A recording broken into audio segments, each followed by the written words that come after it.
Olá pessoal, vamos aqui para nossa revisão de matemática. Então, se vocês estão assistindo esse vídeo é porque graças a Deus dessa vez deu tudo certo, né? Então vamos lá para a resolução das questões.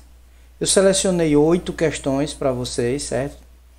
Que tem assim os mais diversos assuntos do ensino médio.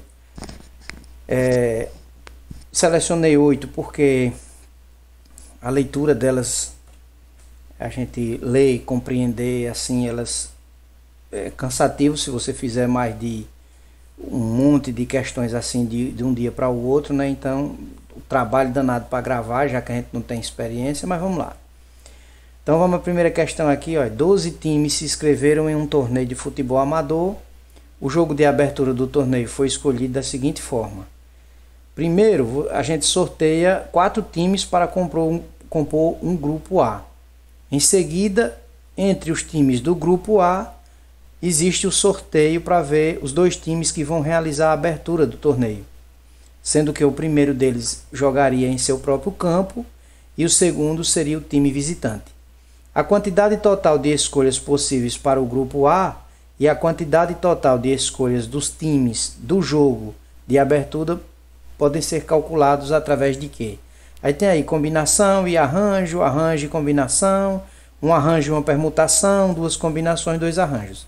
Então essa questão envolve o conteúdo de análise combinatória, e aí a gente é simples, não precisa de cálculo, é só interpretação para decidir o que é combinação e o que é arranjo. Então veja, gente, como eu coloquei na resolução aqui, ó. Se você tem 12 times e quer escolher 4 deles para formar um grupo, a ordem da escolha não interessa, né? Você tem lá 12 nomes de times numa urna, você vai puxando o primeiro, o segundo, o terceiro e o quarto formou um grupo. Pronto, aquilo ali, a ordem não interessa, não importa, pois, por exemplo, se você escolher o time A, B, C e D, é o mesmo que escolher B, A, C, D, ou seja, Palmeiras, Corinthians, São Paulo, Santos, é o mesmo que Santos, São Paulo, Corinthians e Palmeiras, né? Não interfere o resultado. Então, é claro que trata-se de uma combinação. Então, para escolher dos 12 times, para escolher 4, você tem combinação. Agora, você tem 4 times e agora você quer escolher os 2 que vão fazer a abertura do campeonato, né? Do torneio lá. Só que a questão é o seguinte agora, porque quando você escolhe o jogo de abertura, o time que sai na frente, por exemplo, Palmeiras e Corinthians, significa que o Palmeiras joga em casa, Corinthians é o visitante. Corinthians e Palmeiras significa que o Corinthians joga em casa, o Palmeiras é que é o visitante.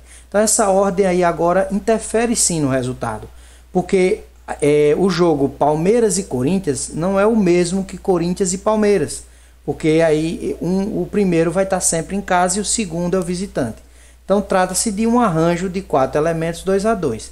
Portanto, a alternativa correta é a letra A, certo? Para a questão 2, que diz que um ciclista ele participará de uma competição e ele vai treinar alguns dias da seguinte maneira. No primeiro dia, ele percorre 60 km. Aí, no segundo dia, a mesma distância do dia anterior, mais uma constante R.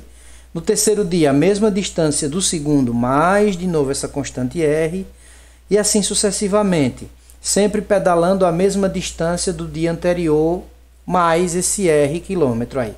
Observa o seguinte, gente, um exemplo que eu coloquei aí, que vocês podem observar no slide aqui, que um exemplo poderia ser 60 km, aí hoje, né? Amanhã 65, depois 70, depois 75. É um exemplo. Então essa sequência, 60, 65, 70 e 75 é uma progressão aritmética de razão 5. O mesmo acontece com esse, apesar da gente não saber a razão, que a razão é R aí, mas a gente não sabe a razão. Mas não deixa de ser uma progressão aritmética, porque eu posso montar essa sequência aqui, ó, 60 mais 60, 60, primeiro dia, segundo dia 60 mais R, terceiro dia 60 mais 2R, porque aqui é 60 mais 2R? Porque é 60 mais R, aí dá 2R e assim sucessivamente.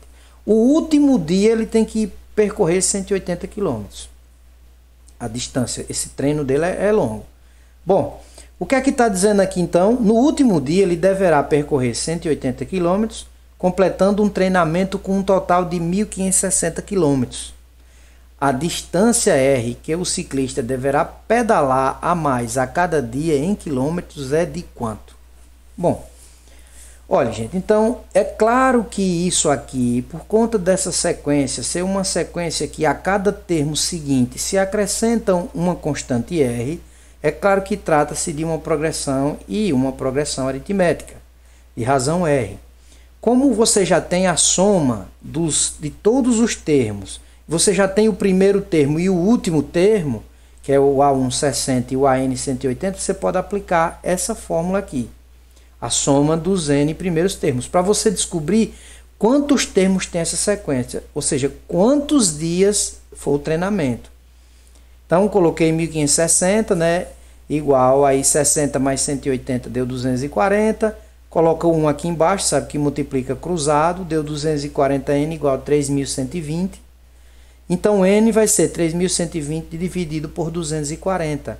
Então, N é igual a 13. Bom, N é igual a 13 significa que esse competidor aí, esse ciclista, ele treinou por 13 dias consecutivos, né? Então, para achar agora o R, eu devo lembrar de uma fórmula que calcula a quantidade, ou que calcula o termo de cada posição, qualquer termo de cada posição.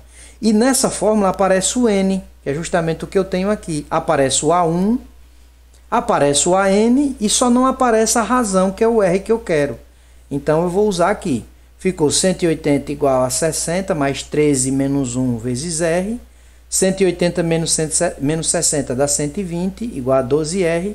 Então R é igual a 120 dividido por 12 que dá 10. Portanto, a razão é 10. O item é C. Ou seja, esse ciclista percorre no primeiro dia 60 km, no segundo 70, no terceiro 80, no quarto 90 e assim sucessivamente até chegar a 180, ok? Essa questão 3 que diz que em uma escola 5 atletas disputam a medalha de ouro em uma competição de salto em distância. Segundo o regulamento dessa competição, a medalha de ouro será dada ao atleta mais regular em uma série de 3 saltos. Os resultados e as informações dos saltos desses 5 atletas estão no quadro. E aí você tem que dizer que a medalha de ouro foi conquistada por qual desses 5 atletas. Ok? Então a gente pode observar aqui na tabela, né, a numeração do atleta, o primeiro salto de cada um, qual foi a distância, o segundo, o terceiro. Aí aqui nessa coluna eu tenho a média aritmética de cada atleta, aqui a mediana e aqui o desvio padrão. Olha só, nesse caso, para a gente saber a regularidade do atleta, o quanto ele foi regular nos seus saltos, que não houve, por exemplo, uma diferença enorme entre um salto e outro, não houve uma variação muito grande, e é essa medida do desvio padrão que dá essa dispersão em torno da média, é só olhar o desvio padrão. O desvio padrão que for menor significa que o atleta foi mais regular. Ou seja, se o desvio padrão é menor, significa que os valores dos saltos estão mais próximos da média. Não houve uma diferença entre cada salto e a média tão grande assim para ele ficar de forma irregular. Note uma coisa aqui, ó, veja o primeiro atleta.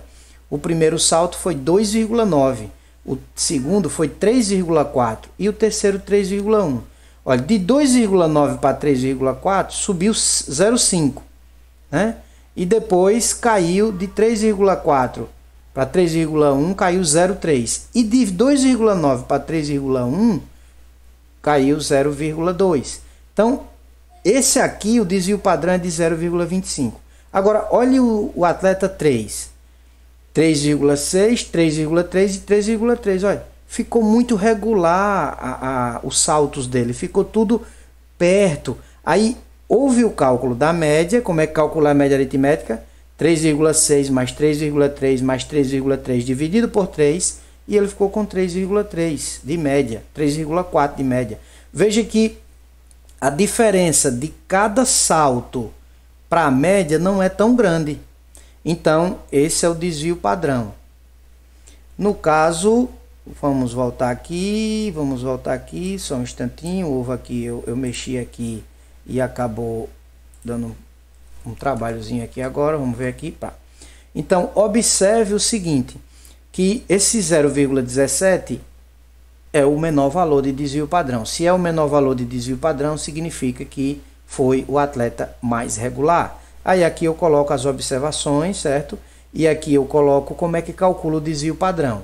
Você pega 3,6 menos a média eleva ao quadrado, 3,3 menos a média eleva ao quadrado, 3,3 menos a média eleva ao quadrado, soma tudo, divide por 3 e calcula a raiz quadrada.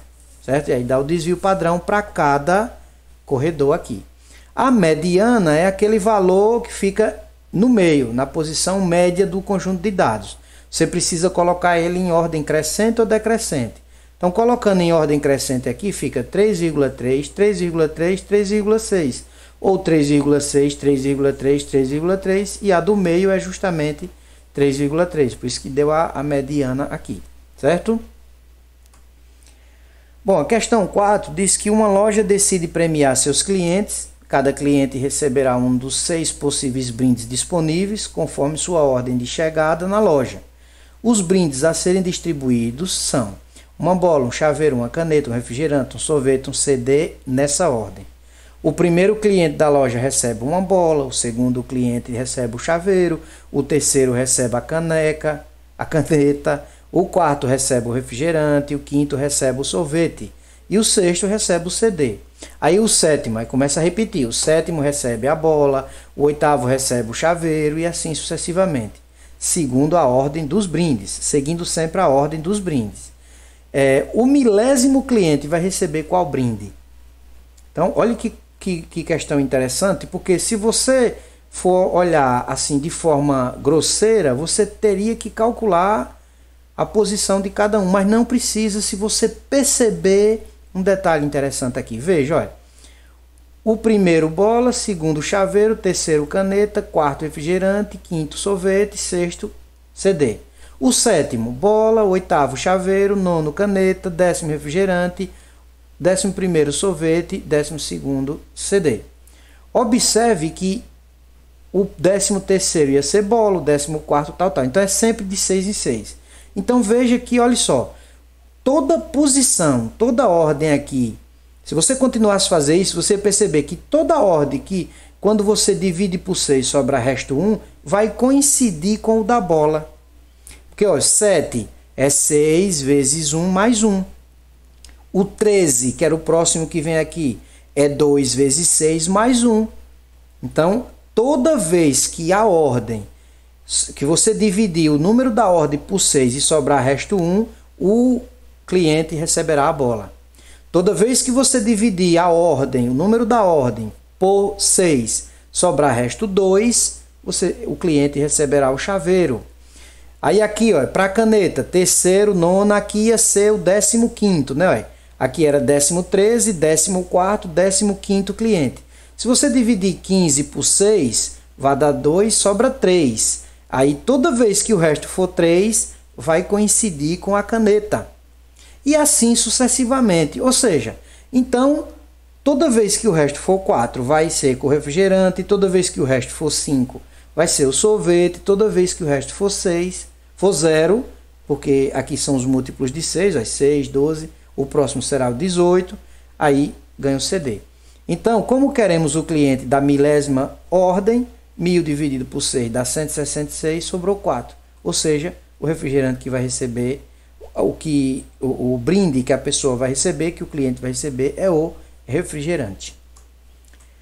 Essa questão, percebam como a questão do Enem, ela exige de você concentração, leitura, né? Porque olha que coisa enorme de você ler, tem que ver os dados direitinho e interpretar. Então o cálculo é pouco e precisa de muita atenção. Numa cidade, 5 escolas de samba, 1, 2, 3, 4 e 5, participaram do desfile de carnaval. 4 quesitos são julgados. Cada um tem 2 jurados que julgam. E eles podem atribuir 6, 7, 8, 9 ou 10 a cada equipe. A campeã será a escola que obtiver a maior pontuação na soma de todas as notas. E em caso de empate, a campeã é aquela que somar mais pontuação no quesito enredo e harmonia. A tabela mostra as notas do desfile desse ano no momento em que faltava somente a divulgação das notas do jurado B no quesito bateria. Quantas configurações distintas das notas a serem atribuídas pelo jurado B no quesito bateria tornariam campeã a escola 2? Então vamos lá, gente, olha só. Primeiro, você perceba que a escola 1, 3 e 5 não tem chance de ganhar da escola 2 nem 4. Então, eu não vou me preocupar com a escola 1, nem 3, nem 5. Só vou me preocupar com a escola 4, que é a única que pode vencer a escola 2.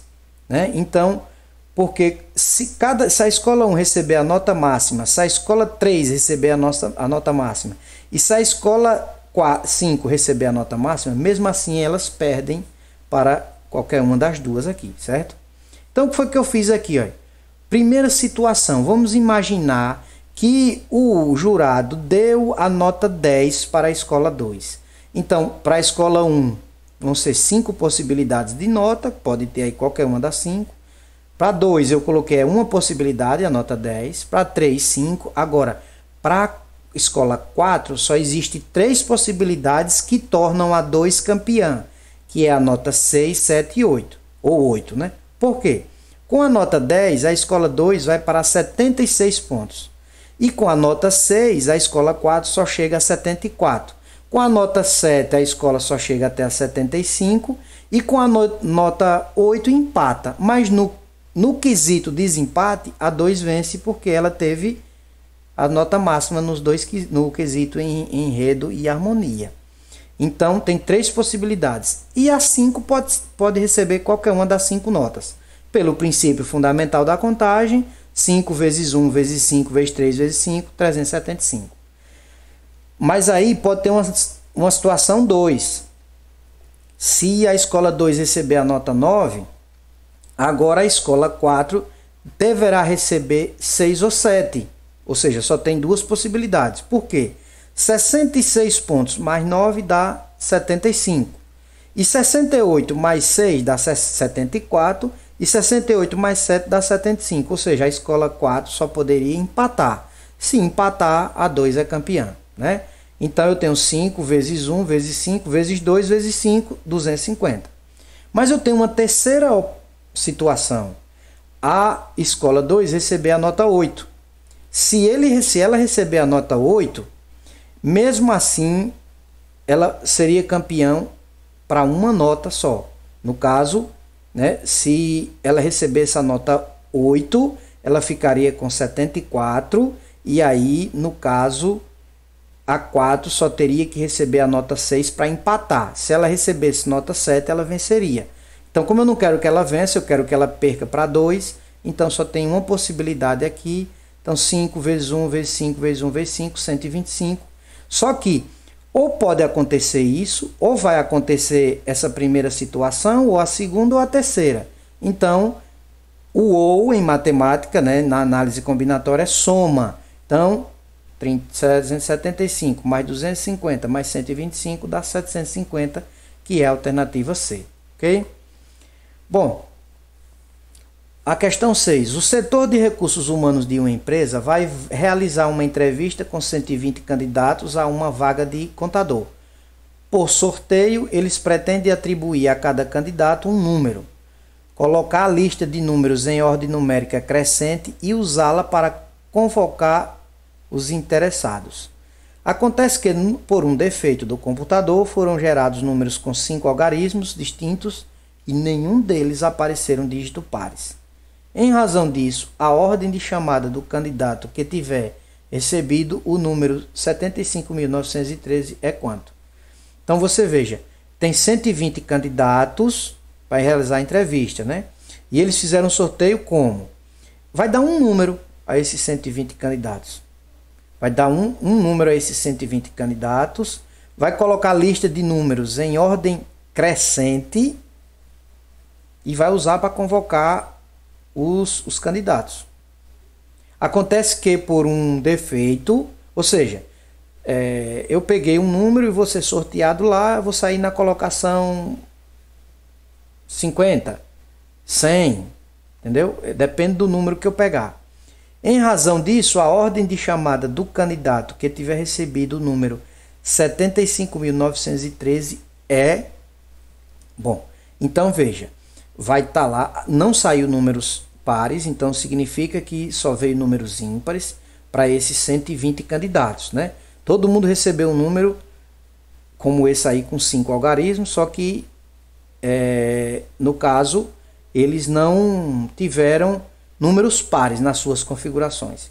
Então vamos contar quantos números começam com 1, né? Já que não teve número par. Então você fixa um aqui, o número tem 5 posições, você fixa o 1 aqui e embaralha os outros 4 aqui. Embaralhar os outros é 4 fatorial. Então existe 4 fatorial números começando com 1. 4 fatorial é 4 vezes 3, 12 vezes 2, 24 vezes 1, 24. Então, existem 24 números que começam com 1. E aí, no caso, não precisa a gente saber quais são, né? Basta a gente saber quantos são. Contando quantos números começam com 3, a mesma história. Coloco o 3 na primeira posição, embaralho os outros, também dá 4 fatorial. Contando os números que começam com 5, a mesma história. Coloco o 5 na primeira posição, embaralho os outros 4, dá 4 fatorial.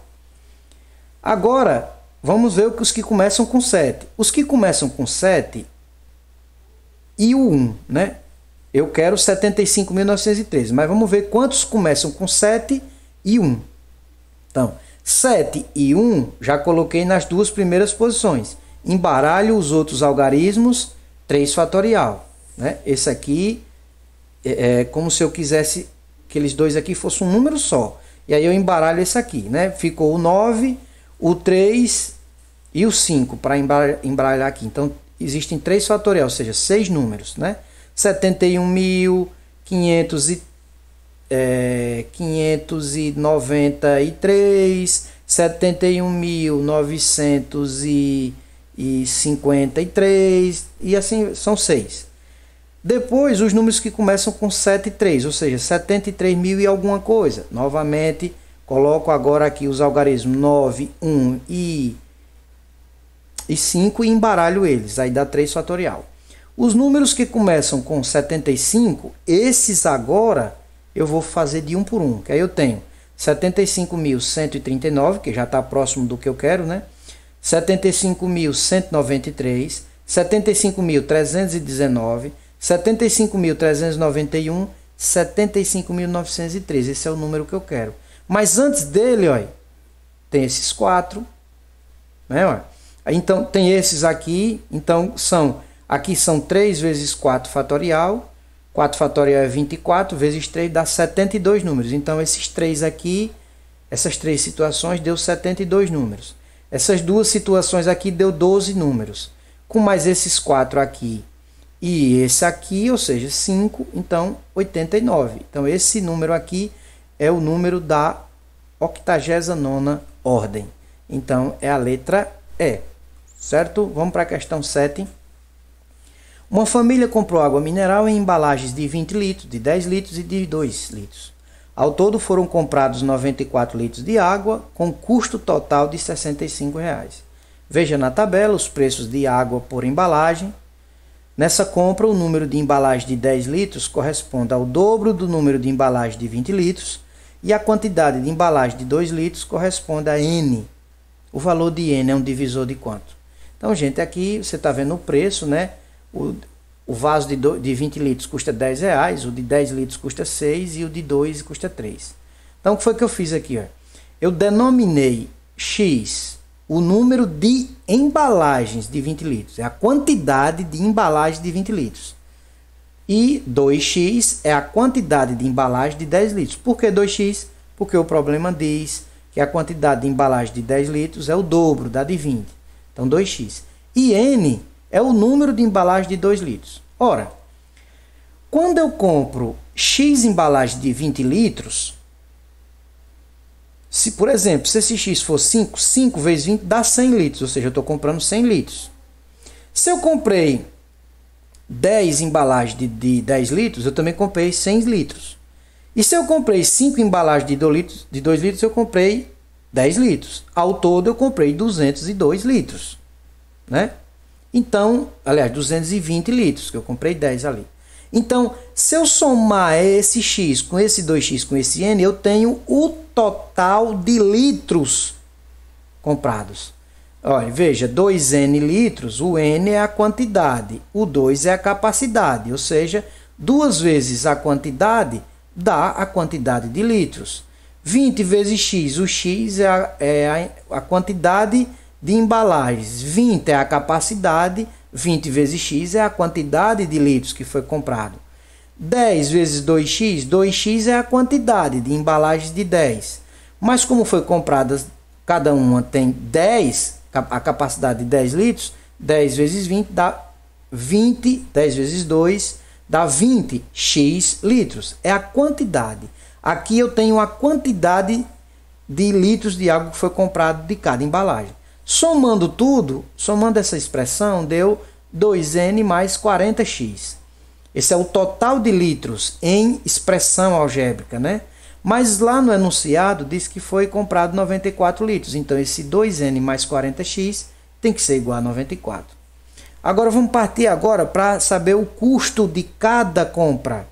Ora, a embalagem de 2 litros custa R$3. Então, se eu comprei N embalagens, eu vou pagar 3 vezes N por essas embalagens. Ou seja, se eu comprar 2 embalagens de 2 litros, eu vou pagar R$6. Né? Mas como eu não sei ainda, eu coloquei 3N. 6 vezes 2x é o valor que eu vou gastar nas embalagens de R$10. Porque cada embalagem custa 6. Eu comprei 2x embalagens, então 6 vezes 2 é o valor que eu vou pagar. 10 vezes x é o que eu vou pagar nas embalagens de 20 litros. Eu comprei x embalagens de 20 litros e cada uma custa 10. Então 10 vezes x. Então se eu somar essas três expressões, dá o total que eu gastei.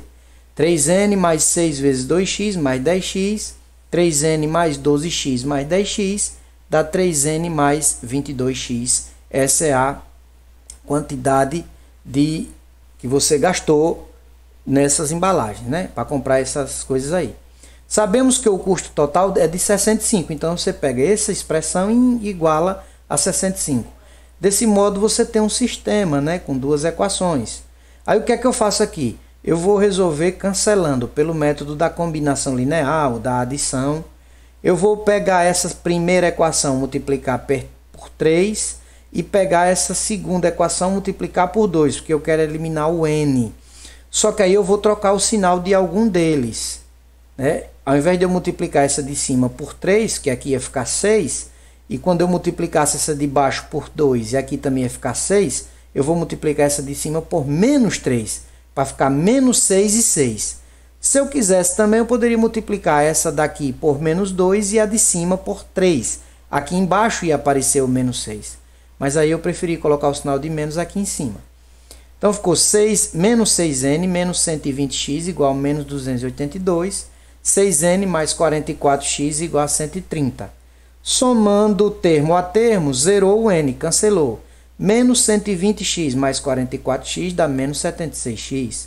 Menos 282 mais 130 dá menos 152. Então x é igual a menos 152 dividido por menos 76, que dá 2. Achei o valor de x, ou seja, foram compradas 2 embalagens de 20 litros e foram compradas 4 embalagens de 10 litros. Agora eu tenho que achar o valor do n.